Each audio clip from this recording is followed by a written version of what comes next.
दिवंगत उपमुख्यमंत्री अजित पवारांच्या अपघाती निधनानंतर त्यांच्या पत्नी सुनेत्रा पवार यांनी राज्याची जबाबदारी घेत उपमुख्यमंत्री पदाची शपथ घेतली आणि मग अजित पवारांनंतर महाराष्ट्रात सुरू झालं ते सुनेत्रा पर्व।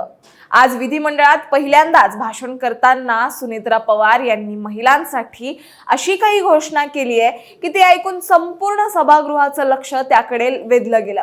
लवकर या लवकर जा हे ऐकण्यात जितकं साधं वाटत असलं तरी सरकारी महिला कर्मचाऱ्यांच्या दैनंदिन आयुष्याला हा मोठा दिलासा देणारं धोरण ठरू शकतं। आता नेमकं काय आहे हे कम अर्ली गो अर्ली मॉडेल आणि महिलांना त्याचा फायदा कसा होणार आहे आणि खरंच या पॅटर्नमुळे काम आणि घर या दोन आघाड्यांवर झगडणाऱ्या महिलांना आता वेळेचं अधिक स्वातंत्र्य मिळू शकेल का, याबद्दलच आपण सविस्तर जाणून घेणार आहोत या व्हिडिओच्या माध्यमातून। दरम्यान चॅनलवर नवे आला असाल तर चॅनलला सबस्क्राइब तर कराच। त्यासोबत आमचं नवं व्हॉट्सअप चॅनलही सुरू झालंय, त्यात तुम्हाला सगळ्या अपडेट्स, दिवसभरातील सर्व व्हिडिओच्या लिंक आणि बातम्या एकत्र पाहायला मिळणार आहेत। त्यामुळे आम्हाला व्हॉट्सअपवरही फॉलो करायला विसरू नका आणि त्याची लिंक तुम्हाला बायोमध्ये मिळेल। तर विषयाला लगेचच सुरुवात करूयात। जागतिक महिला दिनाच्या निमित्ताने राज्याच्या विधिमंडळात नव्याने निवडून आलेल्या पहिल्या महिला उपमुख्यमंत्री सुनेत्रा पवार यांनी महिलांसाठी महत्त्वाची घोषणा करत आपलं पहिलं भाषण केलंय। सुनेत्रा पवार यांनी आपल्या पहिल्याच भाषणात महिलांसाठी लवकर या लवकर जा म्हणजेच कम अर्ली गो अर्ली ही नवीन योजना जाहीर केली आहे।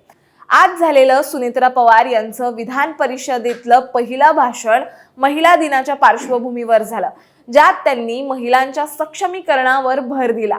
महिला सक्षम झाल्या तरच देश सक्षम होईल असं म्हणत त्यांनी महिलांच्या समस्या ओळखून उपाययोजना सांगितल्या।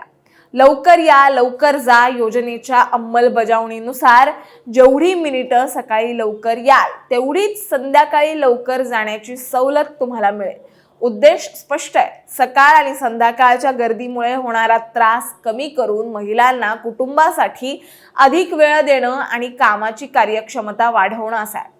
सध्या ही योजना MMR मधील शासकीय कार्यालयांसाठी आहे, पण याचा विस्तार होण्याची शक्यता आहे, ज्यामुळे लाखो महिलांना याचा फायदा होईल। हे भाषण फक्त एका योजनेवर थांबलं नाही बरं का। सुनेत्रा पवार यांनी महिलांसाठी आणखीन दोन मोठ्या घोषणा केल्या। पहिली म्हणजे नोकरी करणाऱ्या महिलांसाठी प्रसूती रजा म्हणजे ज्याला आपण मॅटर्निटी लीव्ह असं म्हणतो, ती 180 दिवसांपर्यंत वाढवली जाणार आहे आणि गरज पडल्यास वैद्यकीय प्रमाणपत्राशिवाय कमाल 1 वर्षापर्यंत अर्धा वेतन देऊन ती रजा घेता येणार आहे, अशी माहिती सुनेत्रा पवार यांनी भाषणात दिली आहे। परिणामी या निर्णयामुळे नवमातांच्या कुटुंब आणि करिअर यांच्यातील संघर्ष कमी होईल असं दिसतंय। दुसरी घोषणा म्हणजे चौथ्या महाराष्ट्र राज्य महिला धोरणाच्या अंमलबजावणीसाठी उच्चस्तरीय समितीची स्थापना करण्यात आली आहे। याशिवाय महिलांवरील अत्याचार रोखण्यासाठी शक्ती कायदा लवकर संमत करण्याचा आग्रह आणि ऑनलाईन विवाह फसवणुकीसाठी स्वतंत्र कायद्याचा विचार केला गेला। एवढंच नाही तर सुनेत्रा पवार यांनी लाडकी बहीण योजना, लेक लाडकी, अन्नपूर्णा आणि लखपती दीदी यासारख्या योजनांची प्रभावी अंमलबजावणी वाढवण्यावर भर दिलाय। तसेच राज्यातील 17,000 अंगणवाड्यांमध्ये पिण्याच्या पाण्याची कायमस्वरूपी व्यवस्था करण्यात आली असल्याचं सांगितलं गेलंय, ज्यामुळे बालकांच्या आरोग्याला चालना मिळेल। दरम्यान उपमुख्यमंत्री सुनेत्रा पवार यांच्या भाषणाचे सभागृहात चांगले पडसाद उमटले असल्याचं दिसलं। उपमुख्यमंत्र्यांच्या या सर्वसमावेशक भाषणानंतर सभागृहातील सत्ताधारी आणि विरोधी बाकांवरील सदस्यांनीही सुनेत्रा पवार यांना दाद दिली। विशेष म्हणजे महिलांच्या प्रलंबित प्रश्नांवर सरकारने घेतलेली ही ठोस भूमिका आगामी काळात राज्याच्या राजकारणात आणि समाजकारणात महत्त्वाचे बदल घडवून आणणारी ठरणार आहे असा विश्वास यावेळी व्यक्त केला गेला।